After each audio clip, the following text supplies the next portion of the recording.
Le réveillon du nouvel an devrait être un jour de paix, de rire, d'étincelles qui se reflètent dans les yeux de ceux que vous aimez. Mais pour Marina, le compte à rebours jusqu'à minuit n'était qu'une autre horloge marquant le temps d'une vie qu'elle tenait à fixer avec des miettes d'espoir. Les fenêtres brillaient, impeccables, comme si le verre pouvait effacer les fissures de l'âme. La nappe, sans une seule tache, cachait les cicatrices que personne ne voyait. Les décorations de Noël, soigneusement accrochées, se balançaient comme les témoins muets d'un théâtre domestique où chacun connaissait son rôle, sauf le petit K, qui enregistrait tout avec sa tablette, capturant des angles que les adultes préféraient ignorer. L'odeur des écorces d'orange caramélisées et des oignons dorés dans la poêle remplissait la cuisine d'une illusion de confort. Les rouleaux de choux bouillonnaient sur le feu, le canard dorait au four et Marina se déplaçait comme un automate, remplissant chaque geste d'une urgence qui n'était pas la faim, mais plutôt le désir de faire taire la voix dans sa tête qui murmurait « plus tard ». Puis viendraient les beaux-parents, puis le frère d'André avec sa nouvelle copine, puis... Aujourd'hui, jurait-elle, il n'y aurait pas de « plus tard ». Tout à elle, heure. Juste la façade. La porte s'ouvrit. André a fait irruption dans des costumes coûteux, apportant avec lui l'odeur d'un homme qui sait que le monde lui appartient et cette maison. Large sourire, voix retentissante, cadeaux emballés avec soin. Quel spectacle, ma reine, dit-il en l'embrassant comme si elle était un prix qu'il s'offrait. Kolia n'a même pas levé les yeux de sa tablette. J'enregistre déjà, marmonna-t-il en ajustant une vidéo inachevée. André riait comme à un jeu d'enfant et continuait à dominer la scène, des couverts par-ci, des bougies allumées par-là, la nappe lissée par les gestes de quelqu'un qui arrange la scène pour son propre jeu. À 6 heures de l'après-midi, l'appartement était déjà plein. Des parfums chers mêlés à l'odeur de la neige sur les manteaux, des rires forcés résonnaient entre les verres qui tintaient comme des sonnettes d'alarme.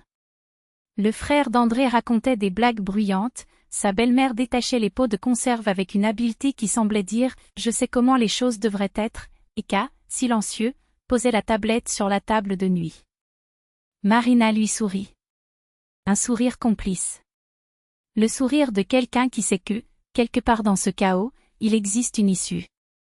Le dîner commença comme toujours, des plats pleins, des toasts vides, des sourires qui n'atteignaient pas les yeux.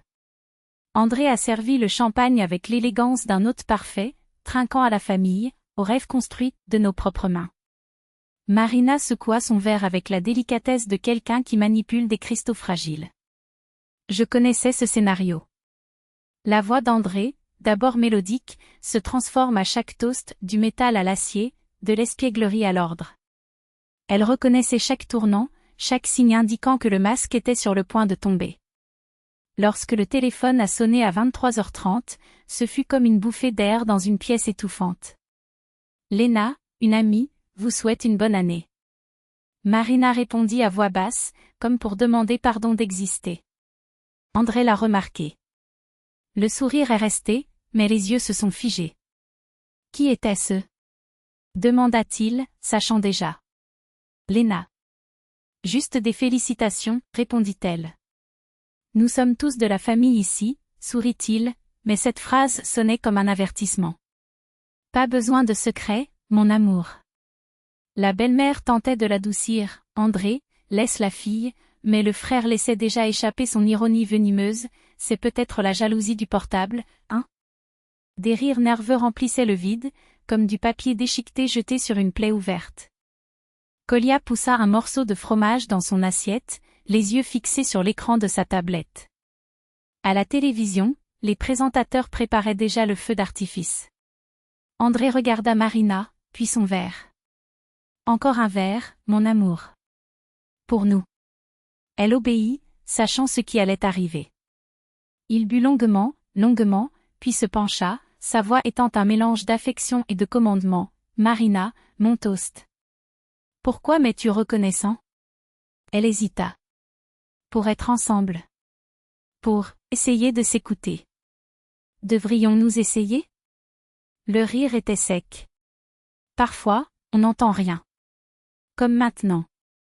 Sa main lui serra fermement le bras. Ça fait mal, murmura-t-elle. Souriez, répondit-il, toujours souriant. Aujourd'hui, c'est la fête. Elle répétait déjà une excuse, la théière bout, quand sa main se leva. Le craquement résonna comme un coup de feu. La douleur explosa sur son visage, chaude et soudaine. La coupe tinta en tombant, mais ne se cassa pas. La belle-mère a crié, le beau-père a poussé violemment la chaise, tante Vera a mis la main à sa bouche, horrifiée. À la télévision, des visages joyeux ont célébré la nouvelle année. Kolya s'est levée. Il n'y a pas eu de drame. Il n'y avait pas de larmes. Juste un garçon debout, avec une tablette à la main et un calme plus effrayant que n'importe quel cri. J'ai tout enregistré, a-t-il déclaré. La police verra. 5 mots prononcés sans haine, sans triomphe. Juste la vérité, nue et brute. Le visage d'André devint blanc comme de la porcelaine. Marina pressa sa joue, la douleur réelle et tangible enfin révélée. Kolya tourna l'écran de la tablette vers la table. Ils étaient là, la cuisine, il y a une semaine. Voix d'André, on en parlera plus tard. Le bruit d'une gifle. Pas devant le garçon. Un audio, ne crie pas. Je ne crie pas.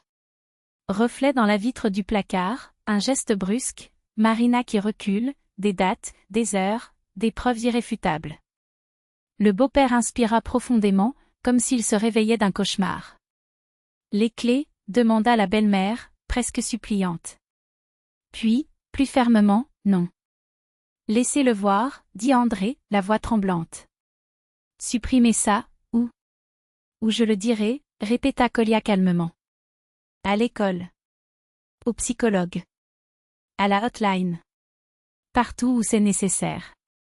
Des feux d'artifice ont explosé à l'extérieur, illuminant des visages pétrifiés. Personne n'a célébré. À l'écran, un présentateur a parlé d'amour et de compréhension. À l'intérieur de cet appartement, il n'y avait que le bruit d'un silence brisé non pas par des cris, mais par la vérité. Marina regarda André. Il n'y avait plus de peur dans ses yeux. Juste une clarté douloureuse, ce cycle, qu'il nourrissait d'excuses et de peur, était terminé. Nous avons parlé après les fêtes, a-t-elle déclaré, et pour une fois, après, n'était pas une vaine promesse mais un plan. Nous ferons ce qui doit être fait. Sans délai. K a éteint l'enregistrement. Le feu rouge s'est éteint. Le grand-père posa la main sur l'épaule de son petit-fils, non pas pour le protéger, mais pour lui montrer qu'il était là. Tante Vera baissa la main, incapable de trouver les mots. Le frère d'André jura doucement, sans grâce. La belle-mère, pour la première fois, n'a pas cherché de justification. Il regarda son fils dans les yeux avec une douleur qui était aussi un soulagement.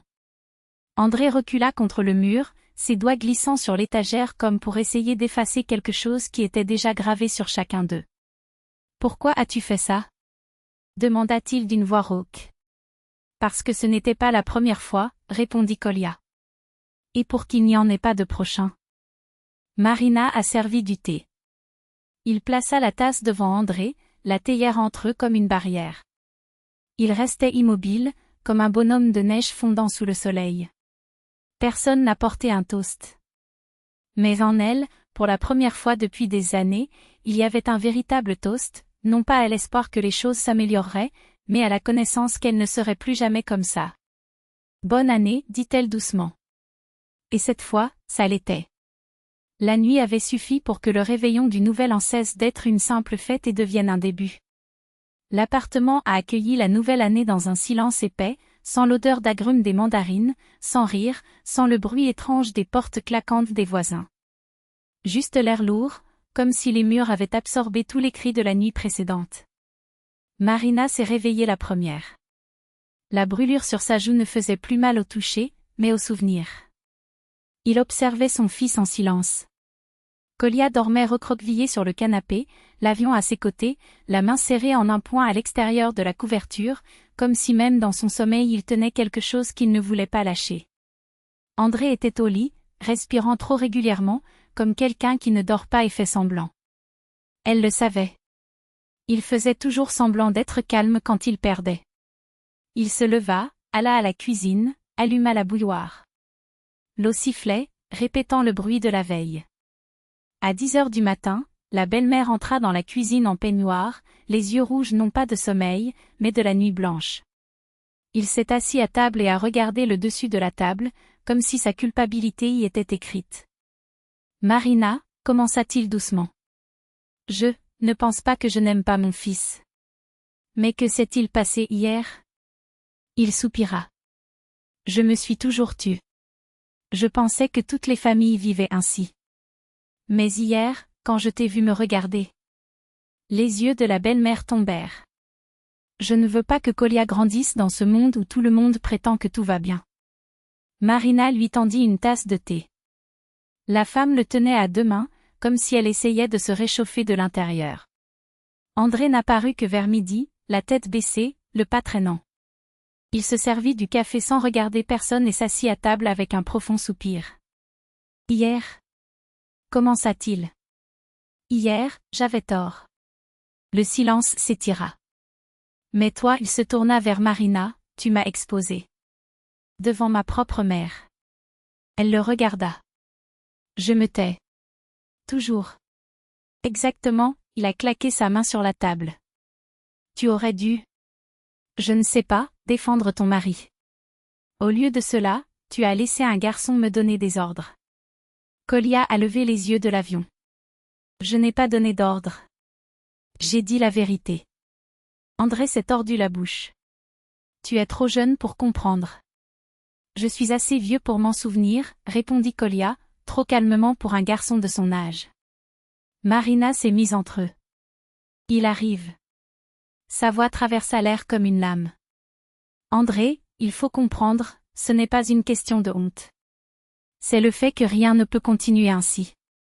Il se releva brusquement, laissant tomber la tasse. Le café s'étala sur la serviette comme une tache coupable. Alors ils m'ont déjà condamné, grogna-t-il. Même mon propre fils. Et il partit en claquant la porte. Après son départ, l'appartement semblait respirer. Kolia s'assit à côté de sa mère. Maman, dit-il doucement, je n'ai pas dit ces choses hier par hasard. J'ai tout sauvegardé. Marina le regarda avec étonnement. Tous? Depuis l'automne. Tu pensais que j'étais juste dans l'avion. J'ai ouvert l'appareil. Je l'ai enregistré. Parce que je savais que tu ne le dirais jamais. Les larmes sont venues sans avertissement. Elle le serra fort contre lui, comme si elle pouvait, avec ses seuls bras, l'effacer de tous les souvenirs qu'il avait fait grandir avant l'heure. Désolé, tu dois être fort si tôt. Kolia haussa les épaules.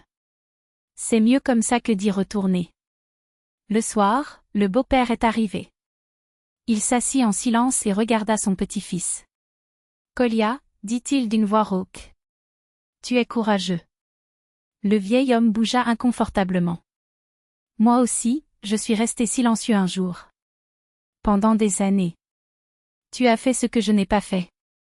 Et pour la première fois, Marina a compris, il ne défendait pas son fils. Je reconnaissais la vérité. Parlons à André, a-t-il ajouté. Mais vous devez aussi décider quoi faire à partir de maintenant. Elle regarda Kolia et sut, la décision était déjà mûre. Je n'avais pas besoin de mots. André n'est pas revenu cette nuit-là.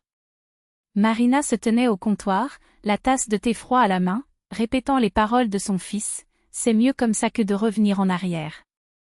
Et pour la première fois, il s'autorisa à penser que, oui, il était possible d'arrêter le « encore ».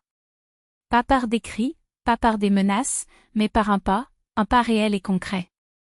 Et ce serait le premier d'entre eux dans l'année qui commençait. Le matin, il se réveilla dans un silence différent. Pas ce lourd vide après les vacances, mais une quiétude attendue. Il ouvrit les yeux devant le réveil et sentit le poids de la nuit sur sa peau. Dans le miroir de la salle de bain, des doigts violets marquèrent sa joue. Elle a été observée plus longtemps que d'habitude. Et pour la première fois, il n'a pas cherché à se justifier, ce n'était pas une erreur, ce n'était pas de la fatigue. C'était un fait. Dans la cuisine, la bouilloire sifflait. Marina attrapa par réflexe 3 tasses, puis en remit une. Le tintement de la porcelaine était plus fort que de nombreux mots. Kolia paraissait somnole, les cheveux ébouriffés, sa planchette à la main. Il s'assit à côté d'elle, sans la regarder directement, dit « Maman, je n'ai pas peur ». Elle lui toucha l'épaule. Hier, il l'avait défendue avec des paroles qu'elle-même n'avait pas osé prononcer. J'avais envie de pleurer, mais j'ai souri. Je sais. Vers midi, le beau-père est arrivé avec un regard lourd dans les yeux. Il ôta son chapeau, s'assit à table et resta longtemps silencieux. Puis il raconte, j'ai passé la nuit à réfléchir. Nous, les adultes, nous sommes restés silencieux. Nous pensions que famille était synonyme de tenir bon. Mais nous n'avons réussi qu'à tout casser. Il regarda Marina. Je soutiendrai toute décision que vous prendrez. Ces mots tombèrent solidement, comme des briques. Pas de négociation, pas d'excuses. Juste du soutien. Après le déjeuner, Lena est apparue. Il n'a pas posé de questions, il a simplement dit, nous avons besoin d'un plan. Un avocat, des documents, des déclarations. Marina hocha la tête. La peur était là, mais cette fois elle ne la paralysa pas, elle la poussa en avant. Ils ont dressé une liste, attestation, témoins, certificat médical, photos, copie des enregistrements. Kolya a tout transféré sur une clé USB avec un calme qui démentait son âge. Marina l'observa et pensa, tu as appris à être fort trop tôt. La nuit, André a frappé à la porte. C'était même étrange, il ne frappait jamais. Il s'assit à table, posa ses mains sur le dessus de la table comme s'il se rendait. J'avais tort, dit-il, la voix opaque. Je suis prêt à changer. Thérapie, psychologue. Donnez-moi une chance. Marina le regarda. Elle avait entendu ce « donnez-moi une chance » des dizaines de fois, sous différentes formes. Laissons ça pour plus tard, oublions, il est encore temps. Non, répondit-elle calmement. Je demande le divorce. Il releva brusquement la tête. Pour une seule fois? Ce n'était pas une fois. C'est un modèle. Et une fois, c'est trop. André se renversa sur sa chaise, les yeux vides. Je ne sais pas comment vivre sans toi. Tu n'as jamais vécu avec nous, répondit Marina. J'habitais à côté. Et au-dessus de nous. Il fit une pause. Essayez une autre manière. C'est alors que Kolya apparut à la porte, la planchette à la main, l'écran éteint. Père, dit-il fermement. Je vais rester avec maman. Mais je ne suis pas contre toi. Je suis contre ce que tu as fait. Si tu changes, nous pouvons parler. Mais sans revenir en arrière. Ces mots sonnaient au-delà de son âge. André regarda son fils et, pour la première fois, il n'y avait aucune colère dans ses yeux. Juste la peur. Juste une perte. Je vais essayer, murmura-t-il. Kolya hocha la tête, et ce petit geste valait plus que n'importe quelle promesse. Plus tard, la belle-mère est arrivée, le sourire forcé habituel sur le visage. Il faut que la famille, commença-t-elle, mais André l'interrompit. Ça suffit, maman. Plus besoin de coller les morceaux ensemble. La vieille femme se laissa tomber sur sa chaise, pour la première fois depuis des années, elle ne chercha rien à justifier. Alors je serai juste la grand-mère, dit-elle, la voix tremblante. Marina sentit les murs de cette maison commencer à se réorganiser. La nuit, il ouvrait son cahier. Formulaire rempli, date, fait, copie de documents. La main tremblait, mais chaque mot était un pas. Il cliqua sur « Envoyer » et ferma les yeux. En elle, enfin, il y eut le silence. Non pas le silence de la peur, mais celui de la certitude. Le premier vrai silence de cette année-là. Pas d'écho, pas d'attente. Juste le silence dans lequel il était possible de respirer. Nicolo s'approcha et s'assit à côté d'elle. « Maman, est-ce que ça sera différent maintenant ?» Elle hocha la tête, sa voix ferme mais douce, « Oui. Maintenant vivons sans peur. » Et c'était comme si, pour la première fois depuis des mois, le garçon souriait vraiment un sourire enfantin et désarmant qui n'avait pas besoin d'être justifié. Marina a alors compris que la décision ne se trouvait pas seulement dans les papiers envoyés, mais était tissée dans le tissu de ceux qui restaient là-bas. Leurs vies ont commencé à être réécrites dans les sons les plus simples. Les matinées commençaient à avoir un rythme différent, le sifflement de la bouilloire, le bruissement du journal glissé sous la porte, le grognement du chat qui s'installait sur vos genoux comme s'il était à sa place depuis des années. Dans cet appartement, il n'y avait plus l'ombre d'une menace dans l'air. Vous pourriez laisser une tasse à moitié vide sur la table, dire « Je suis épuisé » et ne pas attendre la fin de la tempête. Marina a appris petit à petit les nouvelles règles, et sur la porte du réfrigérateur, parmi les aimants et les pense-bêtes, une liste de choses à faire a pris des couleurs, école, avocat, natation, promenade dans le parc. Pour la première fois, parmi les engagements, des mots tels que « repos » et « dormir » sont apparus. Elle s'est permise, sans culpabilité, de reconnaître que les besoins humains n'étaient pas un luxe, mais des droits. Les messages d'André arrivent peu à peu, précis, je récupère Nicolo samedi à 12h. Je le ramène à 18h. Elle répondit, tout aussi sèchement, d'accord. N'oublie pas ton manteau. Ce dialogue aride était en fait un pas en avant. Pas de sous-texte, pas de piège, juste des faits, comme une carte déployée entre eux. La première journée au tribunal a été rapide. Le juge feuilletait les documents, les photos, les notes.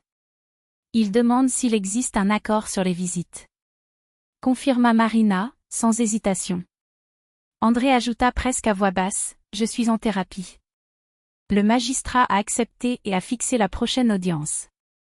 Ils sont partis en silence, mais pour Marina, ce silence était gratuit. Il n'était pas nécessaire d'expliquer ou de rétrécir. Les choses ont finalement suivi leur cours. Nicolas a également changé. La tablette, autrefois refuge, servait désormais à monter les vidéos du club de journalisme du bâtiment. Il a interviewé des voisins, monté des clips et les anciens enregistrements, ceux qu'il a conservés comme preuve ont été de plus en plus oubliés dans un dossier numérique. En rencontrant son père, le garçon a imposé ses conditions, je veux aller au cinéma, sans parler de ma mère. André, parfois avec une voix trébuchante, parfois après une pause trop longue, acceptait. Et c'était ce qui comptait. Pour la première fois, Nicolo sentit que sa voix avait du poids. Marina a commencé sa propre thérapie. Lors de la première séance, ils lui ont demandé de dessiner une carte de support. Elle a énuméré, Nicolo, le travail, Léna, son beau-père, les règles qui la protégeaient désormais, la capacité de dire non. À la fin, d'une écriture tremblante, il ajoute, le silence sans peur. Et j'ai su, sur place, que c'était ce qui m'avait manqué toutes ces années. Son beau-père, qui au début évitait de la regarder dans les yeux, a commencé à l'aider à remplir les papiers. Il parlait peu, mais répétait, comme un mantra, « Vous avez bien fait ».